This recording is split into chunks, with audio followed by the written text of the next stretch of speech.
So yes, I am Professor of Founding Faculty at NMIT in Hereford, which some of you may have heard of.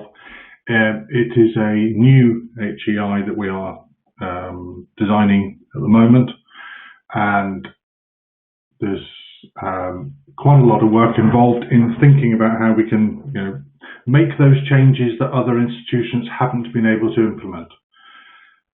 We have no lecture halls, we have no exam halls, so we've had to think about a different way of doing it. So many of the things that James was talking about earlier regarding his office environment and him having to get up early in the morning and move the pot plants, we've designed into our building, so it gives us a different learning environment, which is all well and lovely until you come across a pandemic. So I'll just talk a little bit about our model and then some of the things that we're having to think about, which I'm sure will resonate with colleagues. So we have series delivery. Modules, you do a module, you finish the module, then you do the next one. 3.5 weeks each one. Every module incorporates a challenge, and that is provided by an external partner.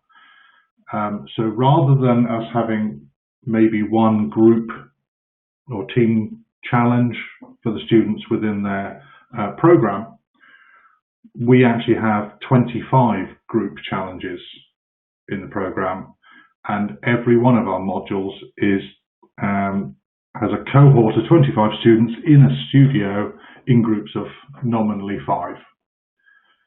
So it gives us the advantage that group work and all of those other activities become normal business. People get used to working in that way. People get used to working in the shared office. The difficulty is, how do you then manage that in a post-COVID culture? The only 2 modules that we have that don't contain a team assessment are the 2 projects, individual projects, one at BEng and one at MEng. The next thing, what do we need to have in our model? It is designed to have significant experiential content, significant applied and practical content, significant interaction with the students, and designed to be mostly synchronous learning.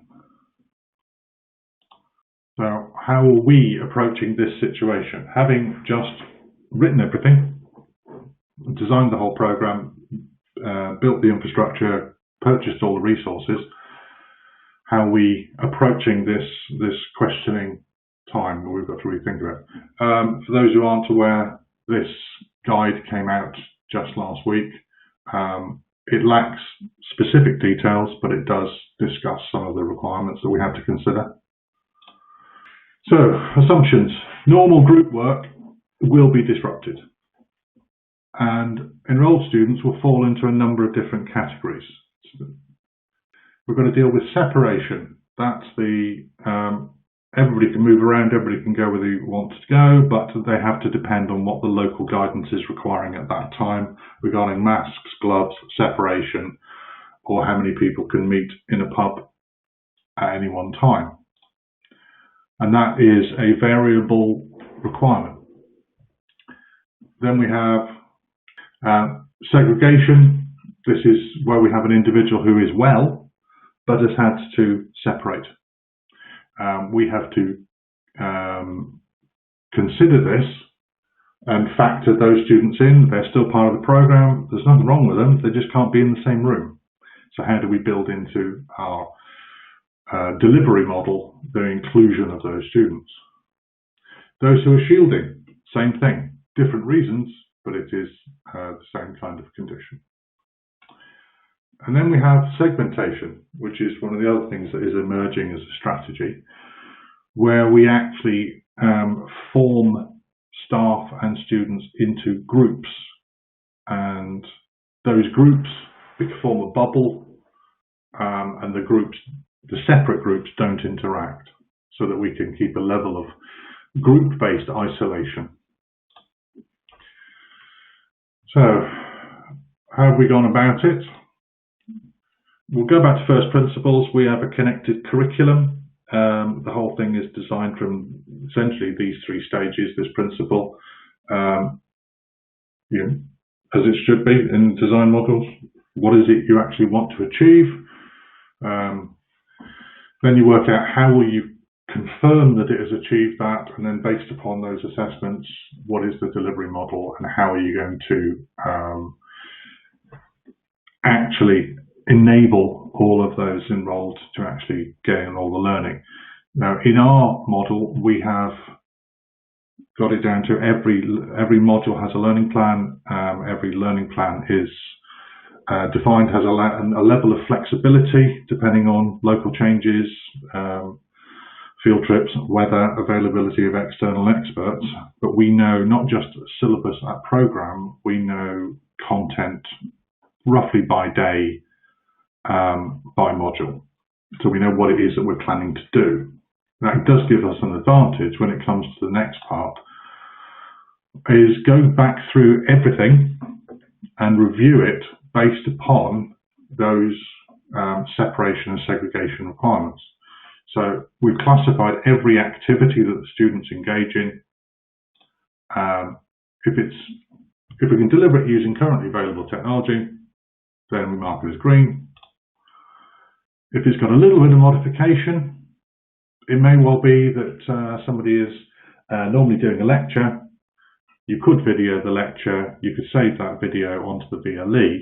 That's a little bit of modification, but it's not a major change in the program or resourcing. Amber, we did start with green, yellow and red, but obviously with these sort of things we found there's another one. So we have a modification that will require additional cost, staffing or resources, and red, we have to go back to first principles, back to the ILOs and come up with something different. Now, as an example, this is one module's breakdown by activity type, and you can see that we've gone through each of the activities and we've identified a number of these, and because this is a first year materials module, there's an awful lot of hands-on identifying and understanding the properties of diverse materials.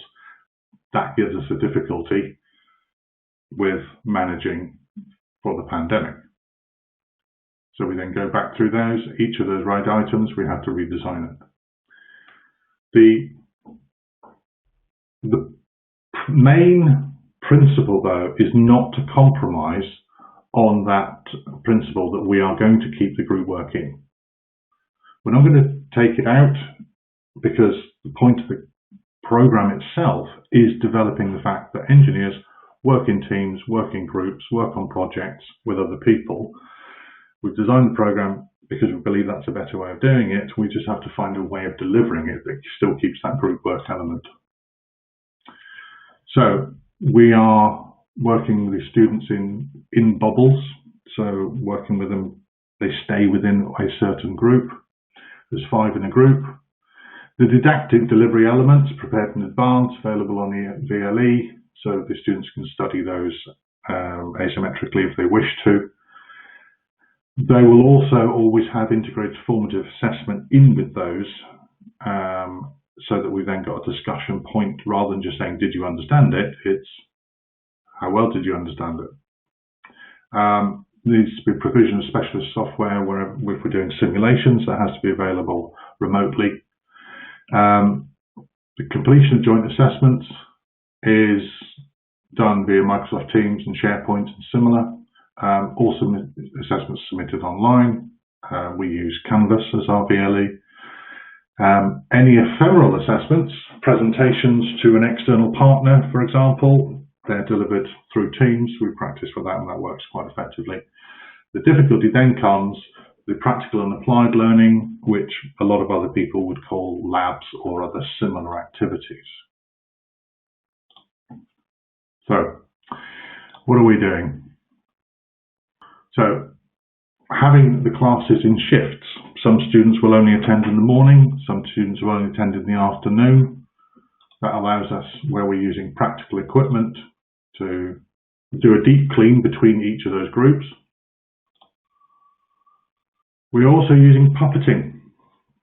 So where a student is isolating or shielding through headsets and video cameras, the student who is remote essentially demonstrates their understanding of the operation of maybe a piece of equipment or something similar by directing the operations of somebody who is in the area. It's not perfect, it's not all of the way, but it does actually get you quite close. And because they have to explain what they want the person they're controlling to do. And to be honest, it's quite fun as well, as long as it's not a piece of heavy machinery or a suspended load. Protections. With engineering, we have to do PPE anyway, and we've also got COVID PPE built into the same plan. We have a clean down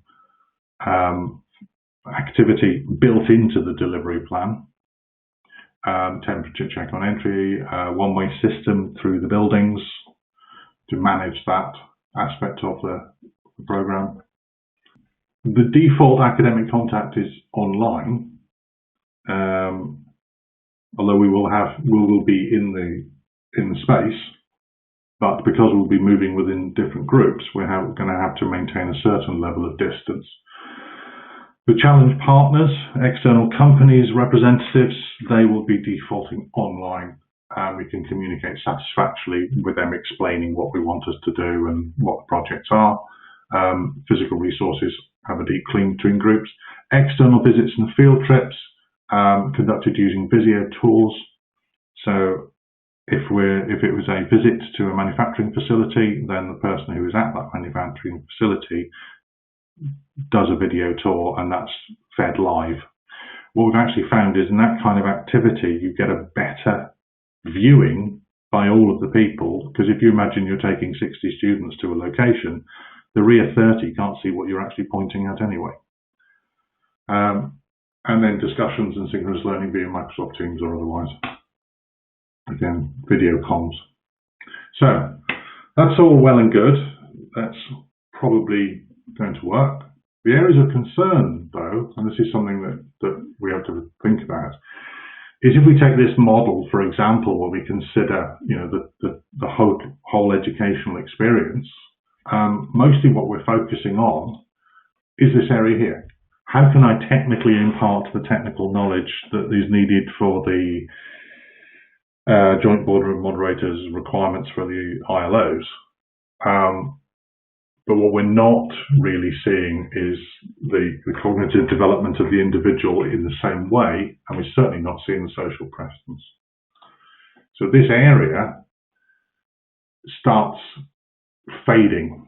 It's difficult for us to do remotely, and that's an area of concern. As it is fundamental to the reason for going to university, it's a person development, not just a knowledge gain. And with the students being in this new environment, they will have to be taught how to do it. We can't just assume they know how to do it, even though they are more social media savvy than people as old as me.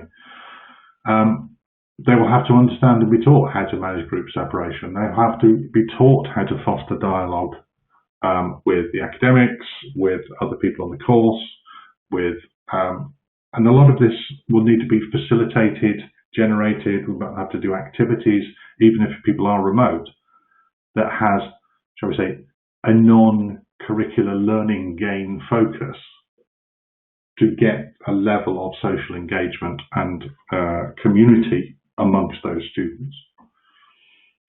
We have to recognise that the student's position within the normal campus environment and try to replicate as much of that as possible, because that has a direct effect upon their learning.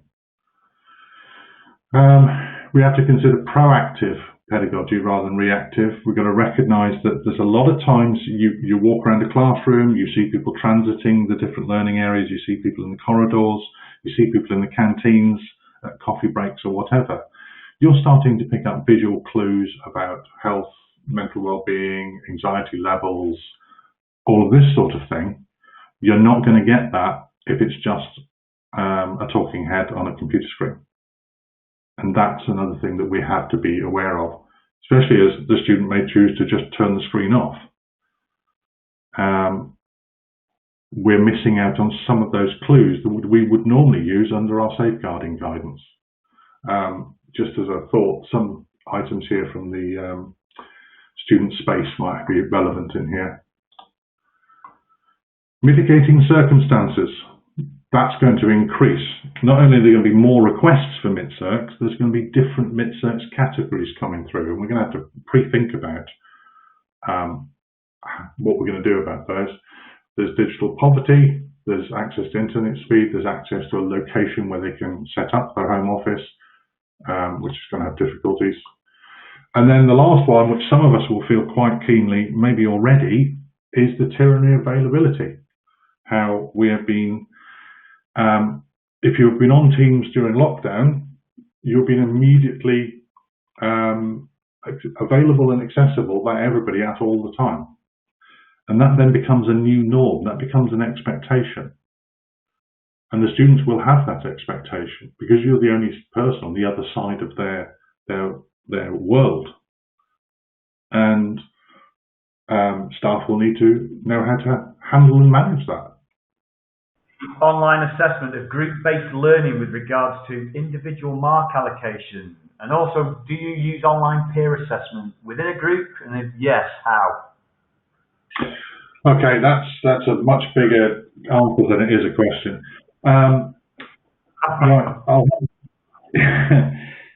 We have multiple assessments within each module, and we've designed the assessments as a learning vehicle rather than just a test of learning. So we have multiple types of assessment, which are designed to build as it goes through the program. Things like, I think there's 5 presentations, and the first one with the assessment doesn't require you to demonstrate a high level of skill in the presenting itself, because it takes about 5 presentations to learn that you can't die of presentation. So these things are all part of that building program. But what we do is, whilst they have individual learning objectives, the ILOs, but the learning is often done through a team activity. So it may well be that they have to present a presentation or a design or something back to a client, but we still have the other 2 of 3 assessments in that same module to ensure that each individual, whilst the team might have demonstrated the ILO, that each individual can also do that as well. So it's both, because we recognise that we want them to work as teams because that's grown-ups do it, but we have to prove that the individual can do it on their own. As to the peer assessment, no, we don't at the beginning. We don't do peer assessment because they haven't yet learned how to do peer assessment. And between us, as we know, in most cases, the students will either work out a strategic deal amongst themselves or some other tactic. Until they've actually done enough team activities to understand what we mean by variable contribution at different times in different places and how useful somebody is, just throwing a peer assessment at them is just ticking a box for no good purpose. And it actually puts them off it. It is better to build it through, get them up to the point where they're already thinking about it anyway, and then build the peer assessment in. So we build it in when we have our level 5 community-based project, which is the first time they do one, and then they do it again at the level 6. Did that answer the question? Yes, quite well, thank you. We have 2 more questions for you, actually. A lot of what we are doing is, a lot of what we are doing is in reaction to COVID-19 problem. But some of the changes you've mentioned seem to have been already in the pipeline. So can you see the benefits of including different teaching methods in the longer term once the restrictions are lifted? What we're trying to do is to not be swayed, because we have spent a lot of time designing from scratch a complete program, all the teaching, all the resources, all the equipment, what colour the chairs are, how many people sit, what way do they face, the whole lot. And it is, when we talk about blended learning, this isn't 1 or 2 flavours. This is, there's some of everything in there. So we're very reluctant to suddenly go, oh well, you got COVID, right? Everything's online, and end up throwing the baby out with the bathwater. What we're doing is saying, for sound reasons and justification, we've decided the best way of learning is this. Let's do the least worst compromise to that activity to still gain that learning, but without putting the students at risk. And that's our strategy of approach to redesigning those activities. Okay, great. Yes.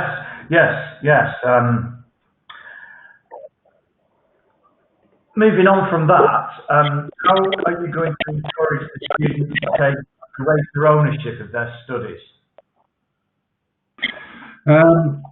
Well, one of the differences is that we have a requirement which is over and above just some A-level results, and it is a demonstration of grit, resilience, and passion.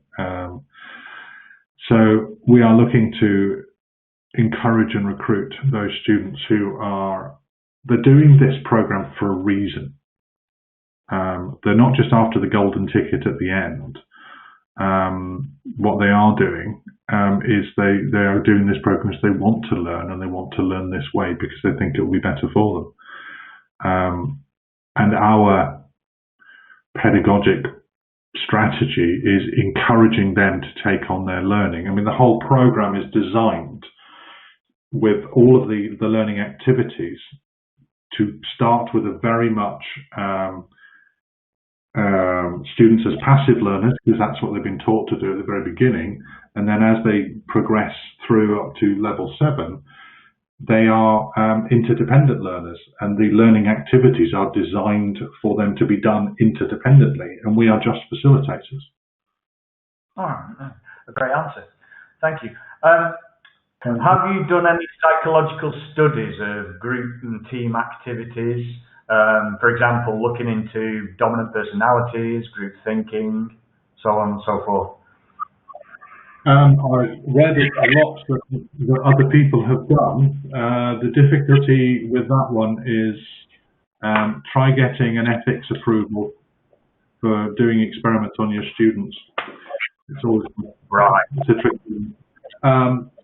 But if you move it down away from, shall we say, psychological experiments, but reflecting and observant teaching, yeah, and I think we all do to a greater or lesser extent. But when you're running an activity, you've invented something that you think is really going to be interesting and exciting, you're looking at that group dynamic, and because it's people, there is no hard and fast rules. There's no direct cause and effect.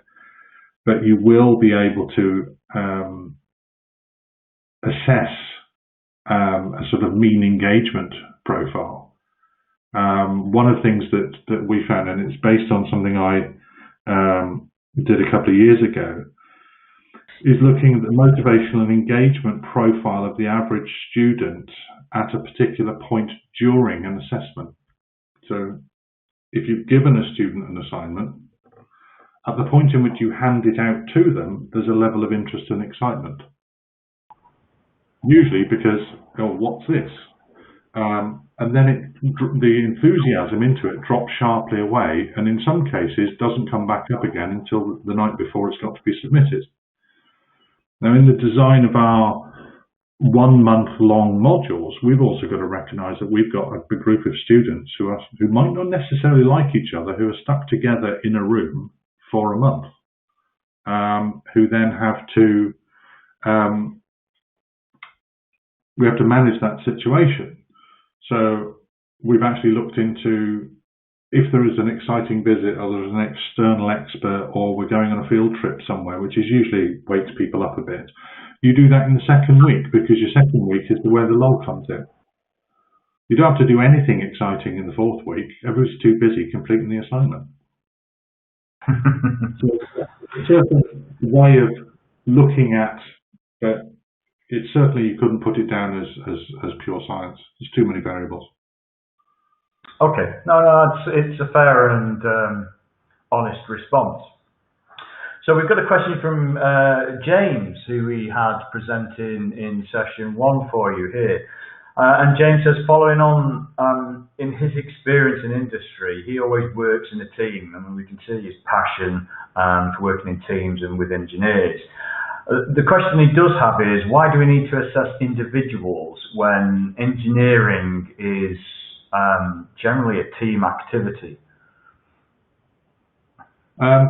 It's a very good question. It's one of my favourite questions. I go on about it quite a lot.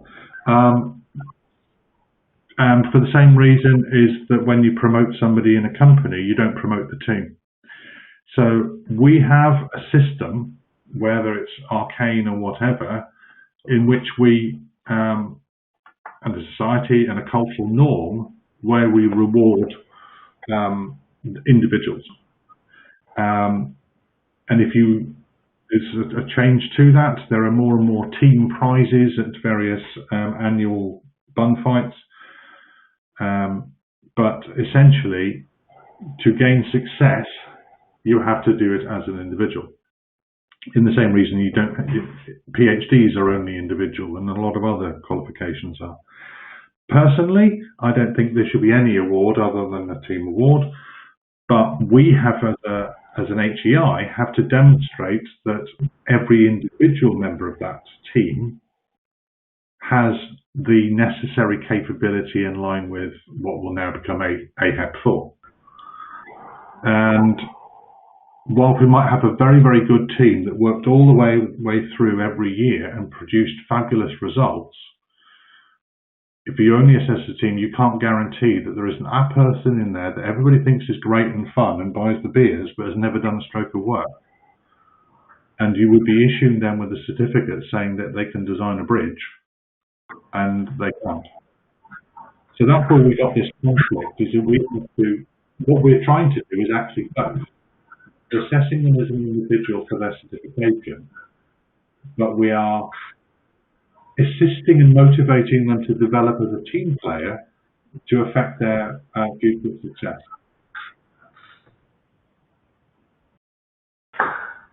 Yeah, again, a good response. I'm going to ask you the same question that I asked Francis and James about the shy aspect. And are you finding what they're finding, that it's a different type of student this time around that's getting shy? I'm finding it personally quite interesting, where people can't even electronically hold up their hands.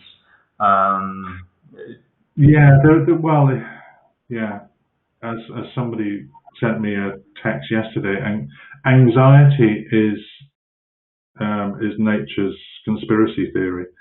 People have all kinds of difficulties, and everybody's got some, and nobody knows what everybody else is going through. But we have developed a societal norm where we put a face on when we leave the house. We go out and we go to another place, and we assume to a certain degree a persona, and we hide all of our other doubts and fears and aspirations and inadequacies behind the curtain. When somebody is sitting at home in their bedroom on their laptop talking to their lecturer, they're on the other side of that curtain. And that puts them in a very different psychological space. And, they might portray themselves as prosperous and confident, but actually they live in poverty and they've got very few resources, and they don't want people to see where they come from. So there's all kinds of, doubts and fears, and, certainly amongst the youth that haven't learned to just live with it yet. When you get to my age, you realise it isn't going to get better, so just get on with it. But, they've got so many things that have fundamental importance to them, whether it's a spot on the forehead or the shirt hasn't been ironed, and they can't have the little brother running around in the background. So you're creating a whole new set of difficulties for them. And if we don't have them on screen, we can't connect with them. No, exactly. So what a difficult situation. I mean, psychologically, I have an office at home. I have a desk, I have a computer, I have all the fittings. Because psychologically, when I'm in this room, I'm at work. And when I'm in one of the other rooms, I'm not. And we all develop these strategies, but I have the luxury of being able to have that. And a lot of these students don't have that. Yes, no, I mean, it's difficult. I mean, I'm the same. You have a place that you can segregate yourself, but no, that's a great response. We've developed that strategy. The last thing, somebody said something today, and I haven't thought about it, is if you have somebody in your class who has a hijab, they don't normally wear it at home, they have to put it on to make the call. You're then changing their life, their behaviour and everything. And these are all things, these little things that don't mean much to one person make a big amount to somebody else. No, exactly, and that's a great point. Good afternoon. My name is Ted McKenna. I'm a lecturer in Structural Engineering Design at Cork Institute of Technology. I'm also the BIM program lead. Today I'm going to bring you through a whistle-stop tour with some guidance of my experience in group-based learning within a digital environment. And I probably have more in here than I can probably fit into 15 to 20 minutes, but let's see how we get on. So, presentation overview, I'm going to look at the changing context of industry, very briefly look at research and education, look in terms of curriculum change, what we've been doing at Cork Institute of Technology. And on that note, that a lot of what's contained there is in an article in the July issue of the institution's Structural Engineer magazine, and then look beyond how those control changes that we've instigated in the past are now informing our future changes. Look at the impact of COVID on higher education in general, and then look at how we might develop an appropriate infrastructure for group-based work. And finally, some strategies for what they're worth, and I'll give you some conclusions.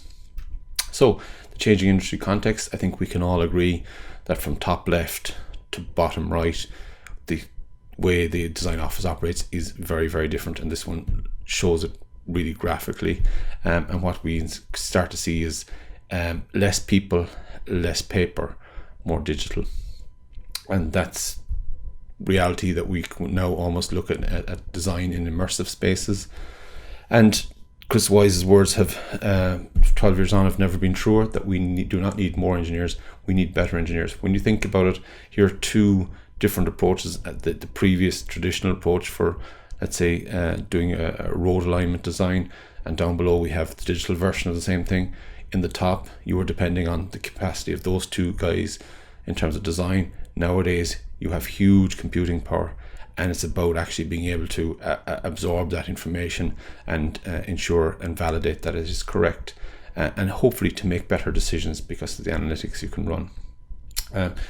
Again, we did a survey to inform the changes we're making in our curriculum about the whole digital element. And again, it's no surprise that chartered engineers came back with a concern about our graduates having no over-reliance on the software, and then not being able to take a reflective approach as proposed by McLeod, and not being able to work and test the sensitivity of parameters. So again, we took that on board when we were redesigning the course. So if we look at research and education, we look at, it's fair to say that it's easier to move a graveyard than it is to change a curriculum. But key when you are looking at curriculum design is that you are looking at the knowledge, skills and attitudes, that you're giving the graduates the right amounts of all. So for me, learning is not a spectator sport. Typical classroom, if you think about it, typical lecture in the middle, the lecturer is doing most of the work. While if you flip to the right where the students are doing assessment, the actual students do more work than the lecturer. So for me, assessment's a big driver. So for student motivation, etc. And for me, then you have to have constructive alignment. So if you have intended learning outcomes, you must have learning activities and assessment that feed back and align with that. So the constructive alignment concept, really, really important. And we must teach our students how to think and not overly what to think, because that volume of what to think is ever growing. So it's crucial that they have critical thinking abilities, reflection abilities, and overall a growth mindset. So it gives them the right attitude. So if we look at project-based learning, again, this was a space we were developing more into at CIT. So I did a study for the last 25 years or so of what was out there in the literature on project-based learning. I reviewed 27 studies from a whole series of different publications and looked at various different aspects. And it's probably no surprise that design was the space in which mostly project-based work is done. So as a design lecturer, it suited me that project-based learning aligns. But for anyone else in the other parts of education, for like concrete technology, soil mechanics, they're also included. There are also approaches that you can take there. There are improvements, which I briefly say, and I refer you to the paper at the bottom if you want more detail. It lowered dropout rates. It increased the interaction between faculty and student. Students learn more about themselves. There was the opportunity to do interdisciplinary projects. They learned how to negotiate because they were working in groups.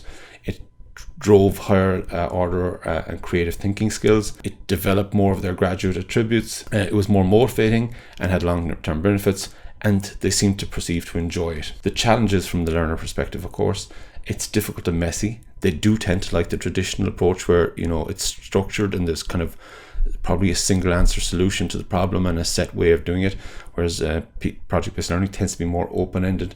So there's a downside. And then changing that new way of teaching, you really have to outline that to them before you go and take on project-based learning if they haven't done it before. And time, they have an issue with it. It absorbs time. From the learner or facilitator's perspective, it involves more than just a rethink of your content. Class size can be an issue. Resources obviously can be an issue. Preparation of ad hoc material for a wide variety of projects can be an issue. Assessment methods, a lot of material to assess. Then you have group work and how you go about grading that. And time can be an issue as well. Any of you who are into project-based learning or want to get into it, and it's a space I think we should increasingly be going towards in engineering, the 12 principles of project-based learning by Professor Willert of Alberg and Oliver Broadbent. I can't speak highly enough of that work, and if you follow up on that, it will assist you in that space. So if we look at the controlled explosions, what I call controlled explosions, that we did within our curriculum to change it, we looked at key issues that we needed to resolve. We needed to increase concept design and creativity. We needed to increase interpersonal skills. We needed to use digital technology to reduce the design analysis burden. We needed to get students not just trusting software, but being able to verify and validate outcomes. And we needed integration and collaboration with other built environment disciplines. So interdisciplinarity and multidisciplinarity we needed to bring in. So test cases, we had 3 modules: structural steel and timber, interdisciplinary project, and finally digital structural engineering. So in the first one, it's just structural engineers working in groups. The second one, it's structural engineers and architectural technologists. And finally, the third one is a new elective module, which was looking at technical design and analysis. So in the first studio-based project, studio-based steel and timber design, students worked in groups. They had various deliverables over time. I adopted a just-in-time teaching approach, which meant that the students would identify learning that they needed, and then I would deliver lectures to fit that, rather than me having a weekly schedule of what I was going to do. Feedback was positive. And then if we look at the interdisciplinary project, this was only a small part, because this can be challenging. It was only 10 to 15% of a final year module, so it was only a small part, but it was valuable. It got students working together, and they developed posters, and then they presented those posters as a team. And finally, digital structural engineering. What we did here is basically get into the digital side of structural engineering within a module. Here's an example of what we would have done. So we've taken this 2 Georgian terrace houses. We have a point cloud for the one that's outlined in yellow. So they're working with a 3D point cloud, and we've created a fictitious story that the element of the building or structure outlined in blue was just destroyed in a gas explosion. So they took the point cloud and the engineering sketches and the mapping, and they started to develop a coordinate 3D model of the existing party walls and facade. Then they take in a third-party curtain wall. Within that, then they build up a relevant structural framing and system of floors and beams and columns. And then what we can do is we can strip that back and have a look at, okay, so what are we going to do with the foundations? And here we can get in with the student, really graphically make them understand that when these foundations come down near a party wall, that there's an issue potentially at foundations. But we can talk through the resolution of that. But the great thing here is students are getting a picture or a vision of what that looks like and assisting them in their learning. And of course, they can take that Revit model, bring it to Tekla structures or into robot, and they can run analysis. And key to this, and key driver for us, was teaching them the reflective approach that McLeod promotes. and also to be able the ability to play around with the parameters to see what differences they made.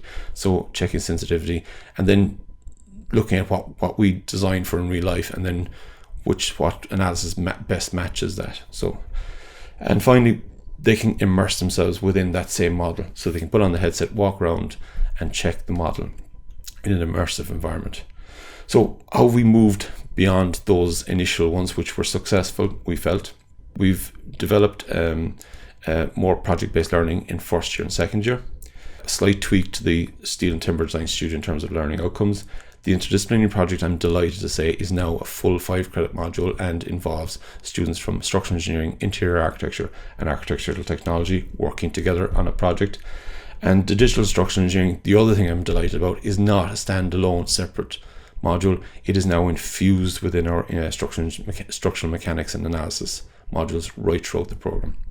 So that there were the evolutions, and then COVID comes along. So very briefly, what has it done? Well, we all know it's moved us from our traditional classroom teaching into this online environment.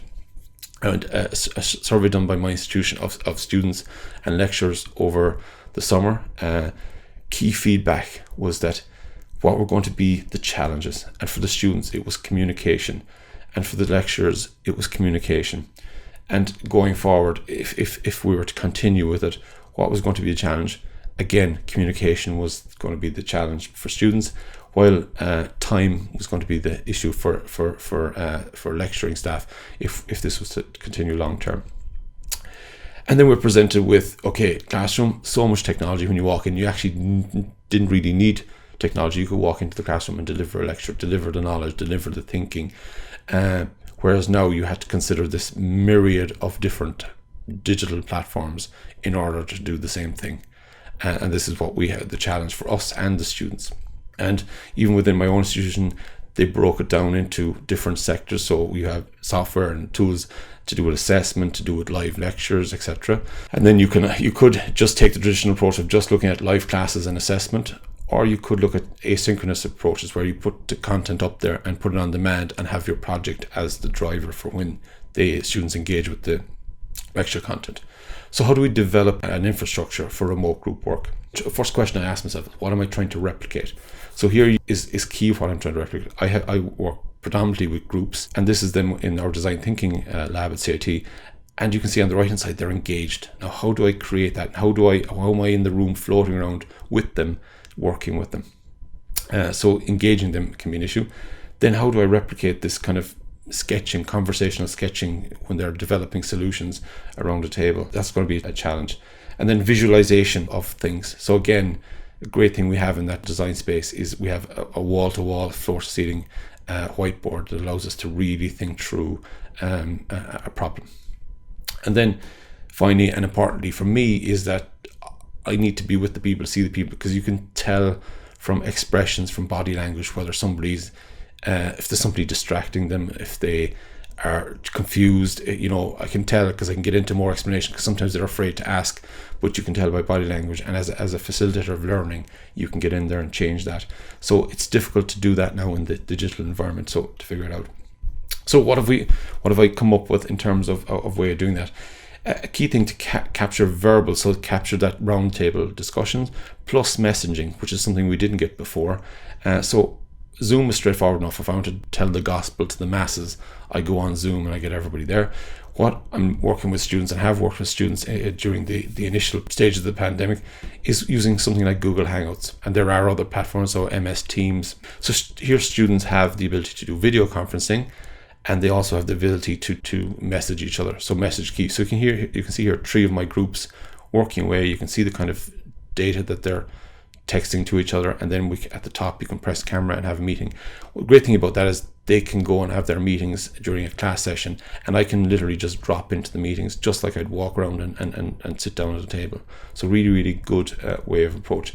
Slack is another version on the messaging, but I decided not to go with it because of the technology, but it might be something you'd consider to collect the messaging, whereas I preferred the likes of MS Teams, Skype and Hangouts, because they collected the video conferencing and the text messaging.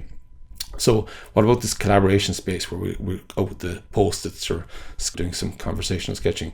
Key things that came up here, and I tried them out over the summer, were Miro, Mural, Microsoft Whiteboard, and Google Jamboard. And depending on your institution's platform that you work on, for instance, our students are on Google, but I found Jamboard not the best, whereas Miro is kind of the industry standard for people in the design thinking space. So I thought, I'm going to try Miro. And the things I like about Miro is that you can be working in it. You will see the cursor of the other people in your group, so you can be all working remotely, but you'll see what different people are adding in. It gives you the option to time, so you can time, so you can do a kind of a sprint design. It can focus the mind. You can do voting, which is really, really good. So it's this visual think space. So here is me working with my master student, where we took an article from the iStruckE, the Structural Engineers magazine, and we were taking elements of that and feeding that into her design, which was scripting for automating conceptual design. And we were using it, and we could focus in and see bits, add bits, take notes. And between the two of us, you had this really good space to record the comments. And finally, the other thing that's nice in Miro is the ability to monitor progress, so they can do a task management. So what's needs to be done, what's in progress, what's done, who's going to be done. So you can assign tasks to people, etc. And that's really good, because if any of you have done project-based learning, for me, the key thing, a lot of the time, I'm actually managing their time, helping them to manage time and expectation and deliverables, because that's something that students can be weak at. But this is a really, really handy tool in that way. What about the technical communication? Well, I couldn't look beyond BIM 360, Autodesk. So you could say, oh, look, why didn't you use Dropbox or OneDrive or Google Drive? The big difference that BIM 360 offers is if they're developing digital models, which my students now are doing, is that I don't need to open up Revit to view their models. I can go online on my phone, on my iPad, on my computer, and I can very quickly get a sense of how they're developing the model. So really, really good, really, really handy way. And all students have access, and it updates version control as well. So really, really good insight, and prepares them for the industry they're going to go into in terms of BIM. So my strategies for what they're worth. For the Steel and Timber Design Studio, the first class, my intention is to set up a Miro board and then try and get the students to work in their groups to identify what knowledge they already have before they go into this module, and then how we might supplement that. So then the other thing is maybe to pre-record lectures, make them available, and then have the students access those lectures when they need them. So the whole driver here is the project. Whatever project I set them will drive them to want to view the lectures, which is, I think, going to be key. For project work then, groups are managing tasks and time using Miro, while they use the video conferencing generally in Google Hangouts rather than Zoom. And then students will be required to deliver a number of focused reflection pieces, so again, reflecting on what they do. And the idea here is that they look back at this at the end, and they look at people, process, product, technology, and reflect on how well they operated. For the interdisciplinary project, first class, we're actually going to meet physically but socially distanced at the Glucksman Gallery, which is an award-winning gallery in Cork, and exemplifies the collaboration between engineering and architecture. And that will act as a reasonable icebreaker for now. Remember, these groups are groups from different disciplines. Then they're going to get a short project, and the base of the short project is they can fail fast and learn. So when they get their major design project, they'll have done a short project, reflected on it, and now they're ready for the larger project. And we're going to bring in focused expertise on developing a sense of a highly productive team. So in conclusion, there's a very good paper, and I can't remember the year, but it's gone back a while, by Nick Croft. You're not alone: overcoming isolation on the distance learning journey. So key things there are isolation and connectivity. So just because you're not in the same physical space doesn't mean you aren't connected. True contact is huge, and I completely think that's right. You know, delivering the lecture content where it's PowerPoint, that can be put up remotely, and it doesn't matter when they watch it. But trying to get down at group level is crucial for us as lecturers, because that's where we'll get them to turn on their cameras, where we'll look and see the kind of body language and how students are working. Interaction with peers and colleagues, again, more group work you can create, the more they're going to be interacting with their peers and their colleagues. Motivation, self-discipline. Again, if they're part of a group, then the friends will bring them along, or their colleagues will bring them along, their peers will bring them along and motivate them to stay on. And then keeping up material is essential. So again, having a continuous assessment approach, a project-based learning approach will keep them wanting to get the material. Some other guidelines, again, I've taken from somewhere else. Again, it's maximizing your tutor communication time at group level. Make clear to students how you're going to communicate and how they're going to communicate with you and each other. Create a sense of team within the group. Develop listening behaviors, really, really important. Minimize the variety of tools and technologies if possible. Adopt a series of projects that grow in complexity, so it gives them the option to fail better the second time. Monitor progress in terms of assessment. And finally, make the project highlight its importance. So the project should be the driver for that constructive alignment I spoke of earlier on.